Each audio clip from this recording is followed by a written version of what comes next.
Hi there, and welcome to the Alberta Update, a look at what's happening in your province. I am your host, Bruce McAllister. Thank you for being with us today. Coming up on the program, Premier Danielle Smith will pop by. We'll talk about her latest trip to Houston and all of the other things that the Premier has been up to. Health Minister Adriana LaGrange will be by. We'll chat about the refocusing in the healthcare system and the work to improve continuing care. And Minister Tanya Furr joins us to talk about what's new in the arts scene in Calgary and in Alberta. All that and much more coming up on the Alberta Update. Joining us first, though, back from her recent trip to Houston is the Premier. There is Premier Danielle Smith logging some significant air miles of late. Good day, Premier. Hello, Bruce. You and Minister of Energy and Minerals Brian Jean just back from Houston, a conference down there this week, a major energy conference. What were the key takeaways for Alberta? Well, there's a couple. I mean, I've been to now two international conferences, the COP28 last year and now CERAWeek. And I have to tell you, we have to be there because no one will tell Alberta's story if we're not there to tell it. So one of the things that I've noticed is that the Americans don't seem to fully appreciate just how large a resource they have just north of the border. So I'll tell you some of the stats that I gave them to make the point. Number one is that we have 170 billion barrels of proven reserves of oil, most of that in our oil sands. That's 5 times the proven reserves in America as a whole. We have 200 trillion cubic feet of gas proven reserves. That is essentially inexhaustible. We have so much gas that we just need to find new uses for it. We will likely they will come up with new sources of delivering energy before we run out of gas. We also have immense pore space, probably second only to Russia, and we are a much better friend and partner to the Americans than Russia. I have been told by our officials that we have as much pore space as theoretically could be used to absorb all of the CO2 emissions that have already been produced by man. And so you put these things on the table and you say, look, we're also your biggest trading partner. Alberta trades $182 billion worth of cross-border trade with the United States. Most of that is our energy products. We are the largest exporter to the United States. We give them more of our product than Saudi Arabia, Mexico, and Iraq combined. And on top of that, now Canada and the United States combined have larger production than OPEC. We're combined an energy superpower, able to have energy security, able to deliver reliability, affordability, all while reducing our emissions profile. That's how I begin the conversation. And it's now I have your attention. Do you know why Alberta should be your destination of choice when you're looking at expanding production and developing new partnerships? That's the reason we have to be at these conferences. All right, listen, you touched on this at the very beginning. And by the way, those are just astronomical stats, even for those of us that are somewhat familiar with them. They really are an energy superpower in Alberta. Listen, your message and the message from the federal government are entirely different. Sadly, is that part of the reason, that maybe one of the biggest reasons why we have to make sure that you are at these things? Well, I can tell you they didn't really send a delegation from the federal government. There wasn't an elected official that was there at all at CERAWeek. There was an official from Quebec, but I can tell you that the Quebec story is very different than ours. Quebec, of course, is very interested in hydroelectric power and on being able to produce green hydrogen. And they have taken a position that's hostile to the development of oil and natural gas. So I don't want Quebec to be the only takeaway that our American friends have. We have to be there to be able to tell our own story.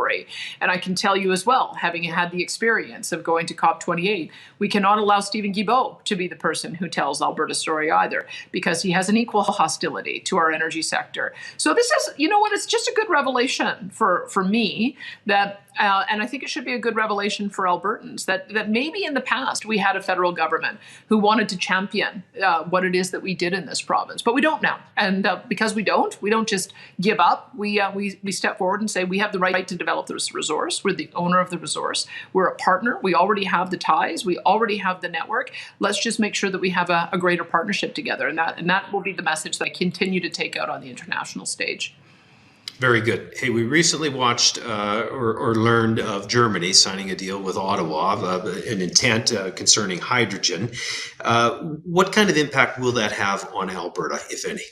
You know what? Good for Newfoundland and Labrador. I read about that deal, and if it comes to fruition, it's enormous for them. I think it's something like $200 billion worth of potential GDP growth, and maybe as much as $11 billion to that province as well. So I can celebrate the successes of other regions. We just have perhaps a different approach that we're going to take. If that's the kind of energy that Germany wants, then let's let our Eastern partners resolve that. But I can tell you that we have a different market. We know that South Korea and Japan have a lot of coal, and they're working on how they might be able to add ammonia to the stream of production for coal-fired electricity to reduce the emissions profile. And that makes sense for us because we're closer to the Asian market.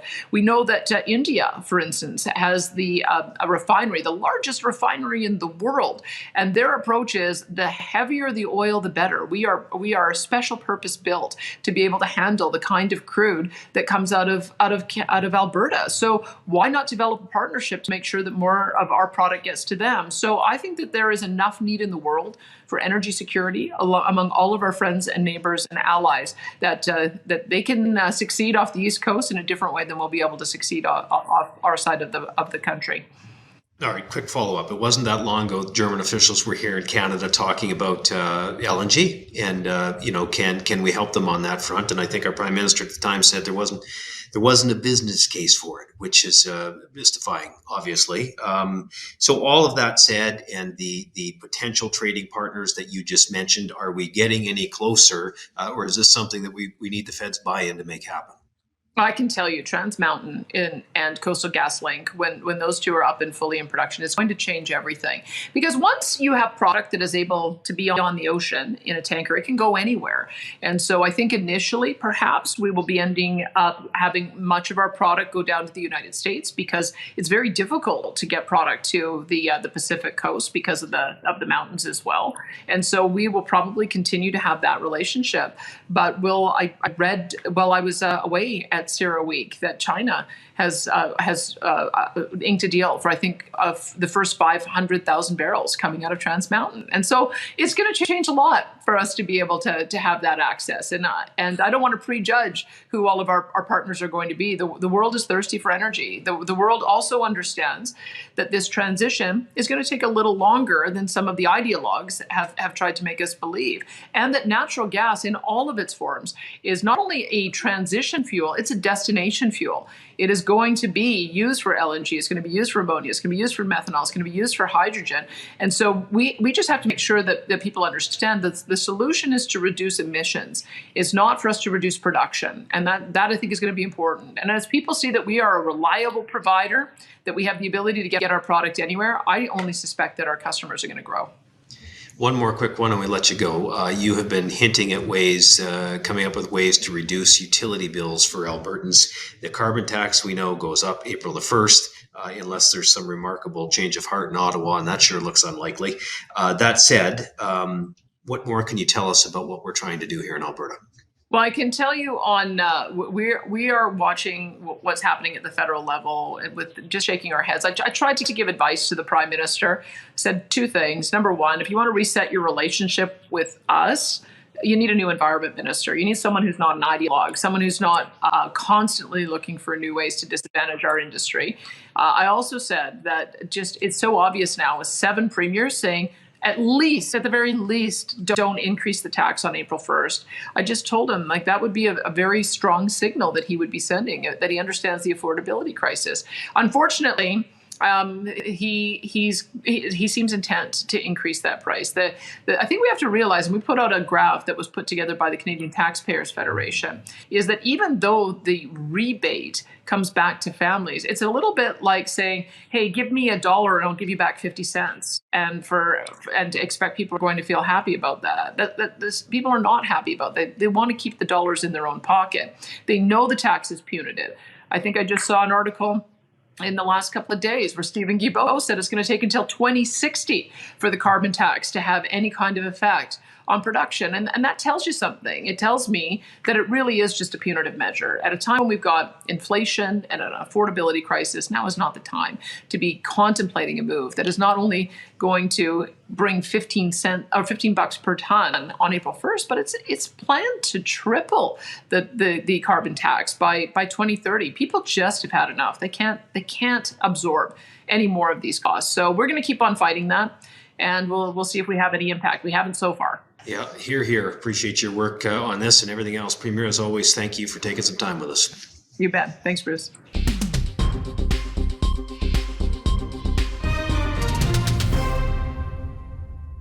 The government of Alberta is investing in a refocused healthcare system. Budget 2024 earmarks over $26 billion to support the healthcare needs of Albertans and their families. Joining us to talk more about this today is our healthcare minister, Adriana LaGrange. Good day, Minister. Thanks for taking the time. Great to be here, Bruce. Let's talk about the budget a bit and the investment that it makes in Alberta's healthcare system. You have an extra $1.1 billion in the budget to work with. What's the funding going to, and how is it going to help Albertans? Well, obviously, it's going to, we have inflationary costs within the healthcare system, just like everyone else has. So it's going to go for that. As well, it will be allocated to making sure that we meet our obligations through the negotiations. But another piece is actually providing historic investment into the compensation for our physicians, and particularly family physicians. There's going to be $6.6 billion in that overall funding envelope for physician compensation in the province. That's an 8.3% increase because we've heard very much from all of Alberta that we want to make sure that we have doctors in this province, and we want to not only attract new doctors, and we have been attracting those new doctors. We've seen approximately 330 more doctors coming to the province in the last year alone. And of those, about 157 are family physicians. And so we want to make sure that we're compensating them, that they're, one of the highest paid professionals in the province, or in the country, I should say. And so that's a portion of where the funding's going. We're allocating a good chunk of money to continuing care, and of course to making sure that continuing care, primary care, acute care, and mental health and addictions all have the funding that they need to provide quality services across the province for Albertans. We really still want to target, surgical backlogs. We want to make sure we've seen an improvement. We've gone from roughly about 40% of Albertans getting their surgeries done within the clinically allocated times. We're well over 60% now, but we want to get to that 100% mark. So we want to make sure that we have those dollars allocated there, and so many more things. So I'm not sure how much further you want me to go on that, but there's more we could say. Well, that's a good indicator of how many things there are to consider in this budget, for sure, Minister. You touched on a few of the key highlights. Hey, listen, let's talk about something else. When it comes to hospitals, we know that the South Edmonton Hospital was not included in the budget, but we are seeing funding for a new standalone Stollery Hospital. What are the plans to enhance capacity in Edmonton? What can you tell us about that?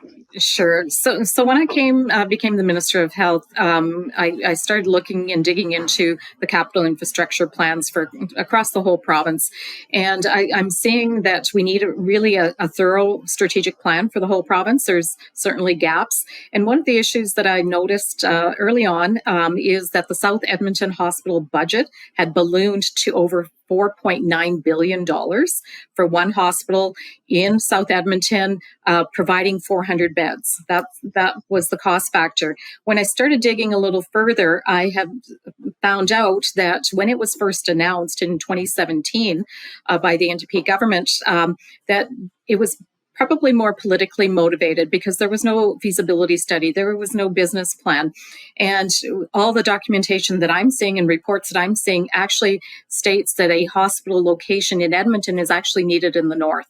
And so we've paused it so that we can look at what are the possibilities, how can we scale up and enhance spaces that in hospitals that already exist in Edmonton. Can we look at smaller urgent care centers or perhaps other ways that we can enhance capacity more quickly, because obviously a hospital of that magnitude, and actually $4.9 billion, would make it actually the largest, most expensive hospital in all of Canada.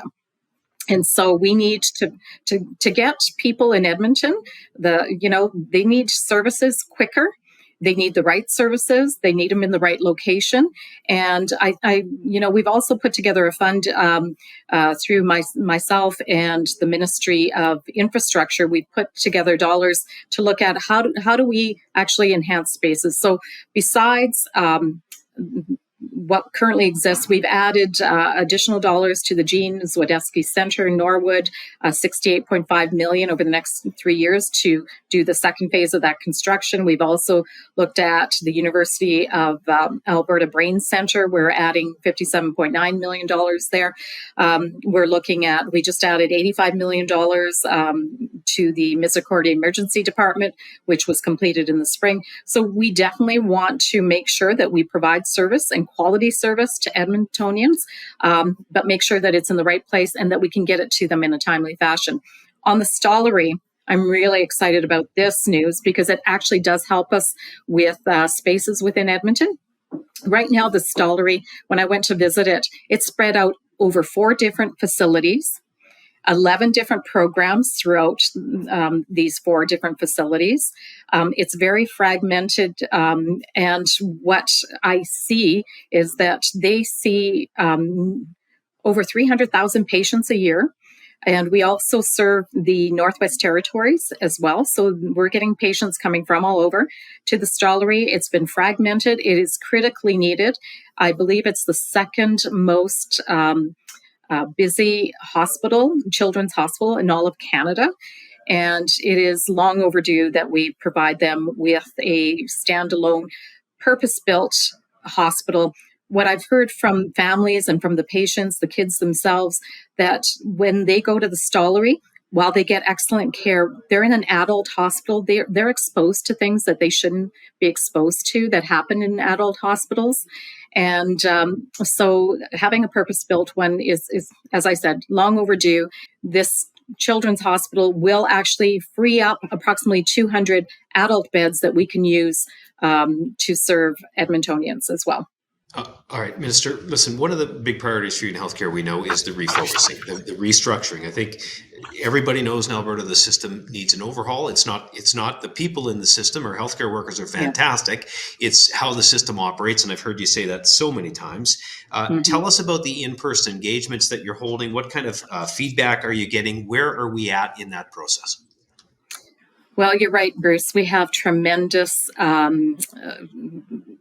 healthcare workers. They're exceptional. They're absolutely exceptional. And that is one of the things that we've heard through our refocusing engagement sessions. And really the refocusing is all about refocusing our healthcare system to focus on patient care. And what I've heard from the front lines, in particularly those that are coming to our engagement sessions, is that the biggest strength that we have as a healthcare system in Alberta is its people, but they don't feel like they're being heard.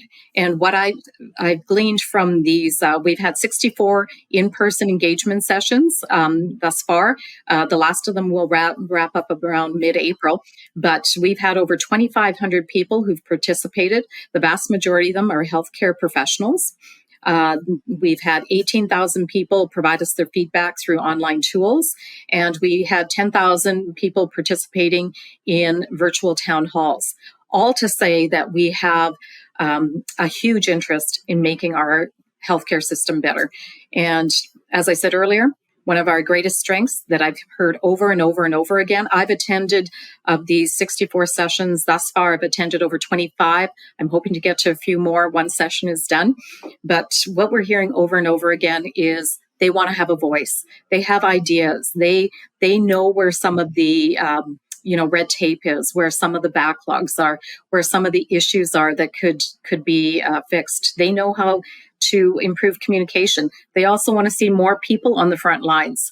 They know that in certain areas we need more individuals actually working, whether it's healthcare aides, whether it's nurses, whether it's doctors. So we're getting that valuable input. and we're actually using it, and it's not going to be something that is just something that is not going to influence change. This is actually influencing change. We're already starting to do that. Yep, it's good to see so many people taking the time to provide that feedback. Hey, we've heard recently about concerns over our alternative level of care patients who are in hospital despite being medically stable and awaiting discharge. What's happening there? How are you addressing that issue?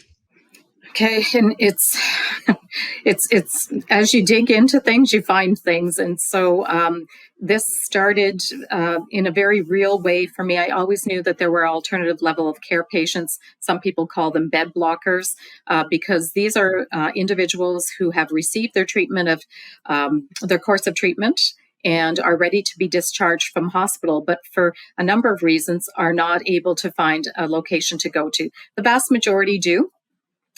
Find a location. But what happened just before Christmas, I was able to attend the emergency room with Dr. Paul Parks, who's the president of the Alberta Medical Association.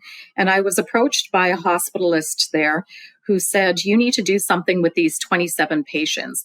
And she went on to say that some of them are still in hospital, even though they've received all their treatment, they're ready to go, because they have not had their taxes done. They've not had, some of them have to qualify for other financial benefits that they cannot get until there's a lot more work that is done on our side of things.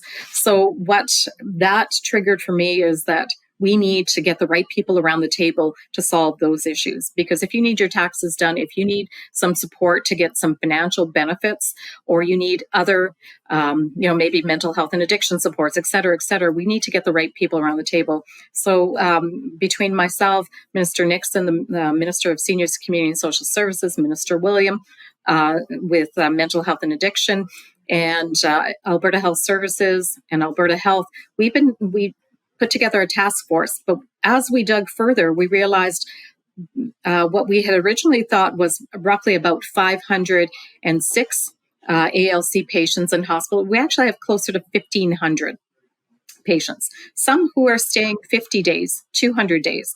One patient we found 390 some odd days in hospital, well beyond the time that they needed to recuperate and be back into it. So what we're looking at is how do we get those ALC patients to the right level of care in a timely fashion. We want to make sure that they are going to where they need to go. And so there's going to be some short-term goals, but we also have medium and long-term goals because we don't have enough spaces. Some of them do, they're complex patients, and some of them do need more respite, et cetera. So we're looking at all of that, and just suffice this to say, it's a lot of work, but we're on it because this is so important to make sure that patients get the right care, and also improves the flow within the hospital, because we know that has to happen, seamlessly, so that emergency rooms don't get backed up, et cetera. You bet, Minister. You've got a lot on your plate, and that is the understatement of the day. Listen, thank you for taking the time. We always appreciate you checking in with us. Oh, well, my pleasure. Can I give you just a hot off the press news that Sure. you may want to share with everyone? I just want to welcome Chelsea Petrovic. Chelsea Petrovic is the MLA for Livingston-Macleod, and she is going to be, as of today, our new parliamentary secretary for health workforce engagement. So she is a frontline, she was is a nurse, right? Nurse, an LPN nurse, 13 years experience, and I want her to engage with those front lines. So there is an absolute easy conduit from healthcare professionals directly to her, to me. So listen, hot off the press. I wasn't sure that was official yet. Now we know that it is. It is official. That's really, really good news. More help for you and for all of us. Minister, again, thank you for your time, and we appreciate you. My pleasure, Bruce. Thanks so much. Take care. There's the Health Minister, Adriana LaGrange, joining us. Well, in case you missed it, and I'm sure you didn't, a majority of Canadian premiers are opposed to the carbon tax, And they're asking Justin Trudeau and the federal government to stop that carbon tax. Of course, the hike is planned for April the 1st. The carbon tax set to rise 23%. That's actually from $65 to $80 per ton. That is coming your way April the 1st. This will, of course, directly impact the cost to heat your home, to fuel your vehicle. It'll have an indirect impact on the cost of everything you buy, certainly including groceries. Premier Danielle Smith continues to call on the federal government to scrap the carbon tax and give families facing financial challenges a break. Justin Trudeau walked out of his press conference or his meeting with you today and told the media that he has full confidence in his environment minister, and he rejected your calls to fire him.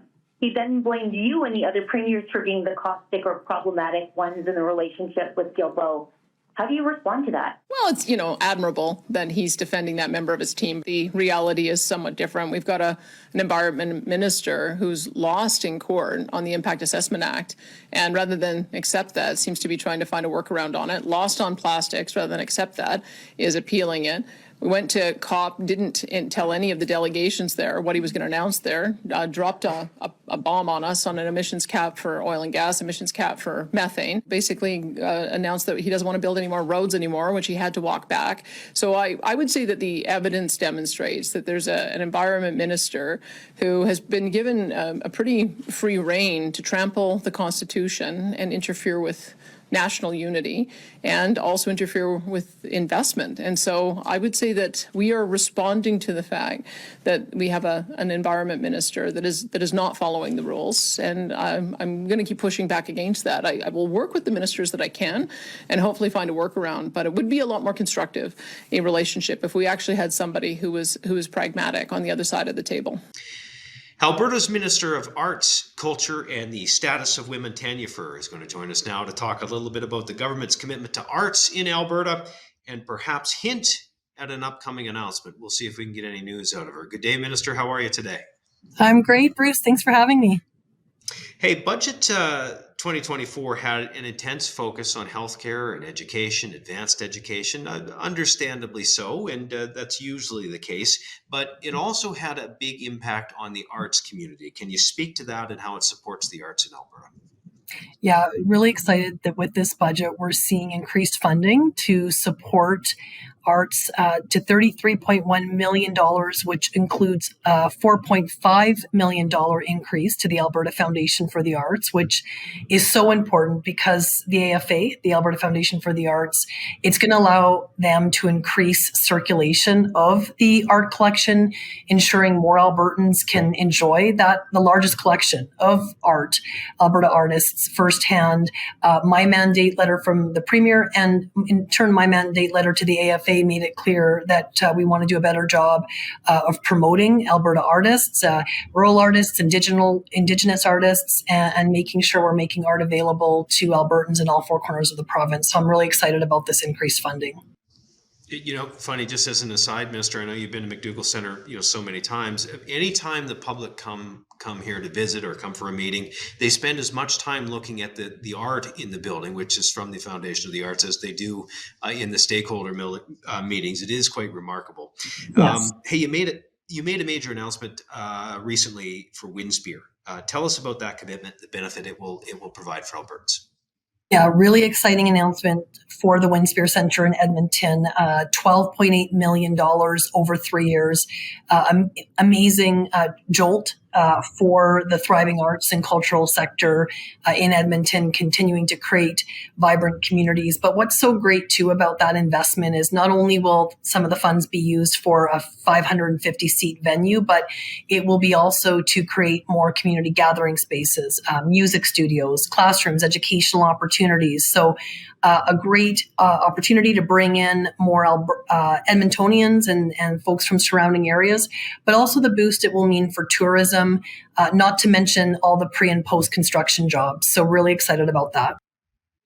You have a major announcement coming up in Calgary Friday morning. I know you don't want to give it all away, but can you speak to maybe some of the important work that's happening in Calgary from the people at Arts Commons and places like that? Absolutely. Arts Commons in Calgary is foundational for arts and culture. I remember going to Arts Commons as a kid. I don't even think it was called Arts Commons way back then, and going to Theatre Calgary performances, way back in the day. And they're home to so many resident arts organizations, and Arts Commons makes Alberta a place that people want to continue to call home. It makes it a vibrant place, and we're proud to support Arts Commons. And I'll just leave that teaser there, Bruce, because as you mentioned, I don't want to take any more exciting information from tomorrow's announcement. All right. Well, thank you. We will await with bated breath what's happening tomorrow. I know it's some good news. Listen, just a general comment. When you invest in the arts, it isn't just in the arts community. This really spurs on the communities, Edmonton, Calgary, and wherever else you're making the investment. Yeah, absolutely. I mean, some of the stats, say from 2021, show that Alberta's cultural industries contributed about $2.7 billion to the economy, sustained over 19,300 jobs. And it's a good opportunity to remind people the breadth of all that's included in our cultural industries. We're talking film and television, magazine and book publishing, performing arts, visual arts, music, and so much more. And again, not only does it contribute to a thriving arts and culture community, it means boosts to tourism, it means pre and post construction jobs, it means diversification of our economy. It's all good news. Hey, one of the things I've heard you speak about is that Alberta is not getting its fair share of federal funding when it comes to the arts. How do you and your ministry, push back against that and stand up for your fair share here in Alberta? Yeah. Disappointingly, you're right, Bruce, we're not receiving our fair share of federal funding. To give you an example, in 2021-2022, Alberta received 6% of funding from the Canadian Council for the Arts while holding 9% of the nation's artists. So that would mean that we'd need to see a 30% increase in CSA funding to align with the proportion of artists in Alberta. So I know that's why our government and me will continue to seek a fair deal for the arts in federal funding from Ottawa. I've reached out already to my federal counterpart in Ottawa, and I will continue to do so. I'm looking forward to an upcoming FPT, Federal Provincial Territorial meeting in May on the culture file, where I can also speak to my federal counterpart face-to-face and continue to seek fair funding for our great province. Well, you've got that challenge in common with many of your cohorts and ministries here in other minister portfolios. Listen, we always appreciate your time. Minister of Arts, Culture and the Status of Women, Tanya Furr, thank you. Thanks, Bruce.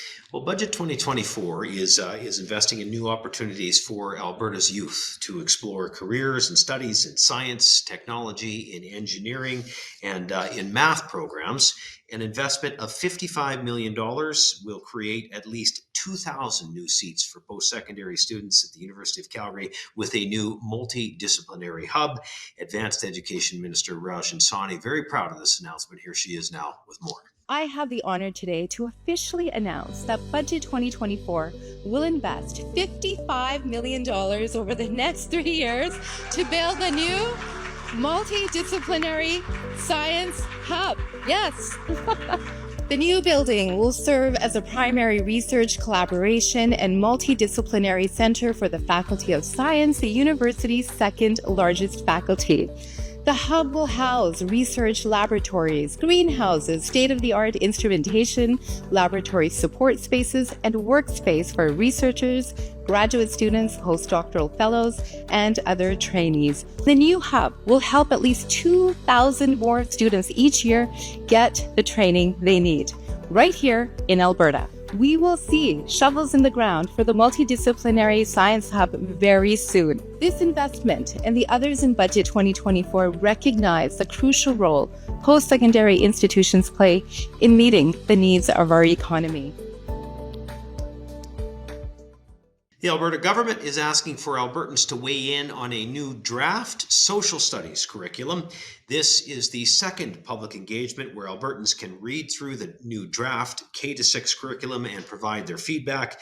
Minister Demetrius Nicolaitis says he welcomes your feedback. Good morning, everyone. It's a real pleasure for me to be here at Belgravia School. Thank you to all the teachers and staff that are involved here that give these kids such a remarkable experience. I'm exceptionally pleased to be able to present Albertans today with a new draft social studies curriculum. As Minister of Education, I believe social studies should empower students to develop important life skills, such as problem solving, critical thinking, and foster their ability to articulate ideas and understand complex historical events and contemporary issues. The new 2024 draft K-6 social studies curriculum outlines what students are expected to know, understand, and what they should be able to do at the end of each grade level. We appreciate the province's attention to feedback towards developing the new social studies curriculum. Having the full kindergarten to grade 12 scope and sequence gives us an understanding of how concepts and knowledge build off one another year over year. This new draft curriculum demonstrates responsiveness to earlier feedback, and we're pleased that some of the concerns and suggestions of teachers and curriculum experts have been addressed in the new draft.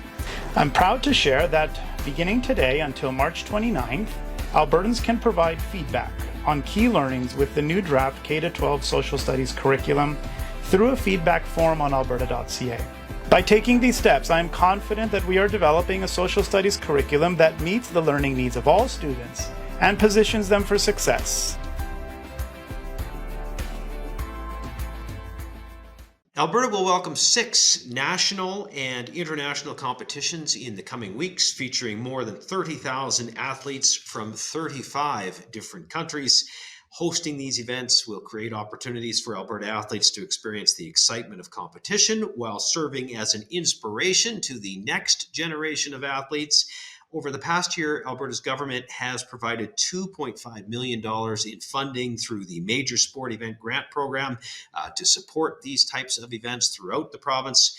Minister of Tourism and Sport, Joseph Scow, says not only is this an investment in our youth, it is an investment that boosts local economies. Since the new year, 2024, we've announced 12 major national, international sporting events. And we expect the economic benefits to be well over $100 million. And that's $100 million going into hotels, local restaurants, local shops, local economies. And these events, as I've just mentioned, are spread over the entire province. It's really great to see these events coming here and the rest of Alberta, rural Alberta, and the major cities getting to host them and see the economic benefits, because we have such amazing host cities. And when these events are hosted there, the local communities really roll out the red carpet. Alberta continues to make a huge impact on the world stage with video and with film production. This time around, it isn't a blockbuster movie or an independent film that we want to tell you about. Instead, it is a pair of videos from Travel Alberta promoting tourism in Alberta. These videos highlight Alberta's exhilarating story of endless adventures, of deep Indigenous roots and dynamic landscapes. They have been recognized 4 awards, in fact, at the Japan World's Tourism Film Festival. The video, To Be Albertan, also won a silver at the Corporate Media and TV Awards. And we want to leave this program today with you, the winning submission from Travel Alberta. Thank you for joining us for this edition of the Alberta Update. Enjoy the video, and we will see you again next week. What is it to be Albertan? For a moment, or a week, or a lifetime? Well, that's like asking, what is it to be free? To be Chinook winds in flight over mountain peaks, or northern lights dancing till new morning dawn. To be glacial waters gracefully raging, or unbridled horses charging. To be perfect for a brief moment.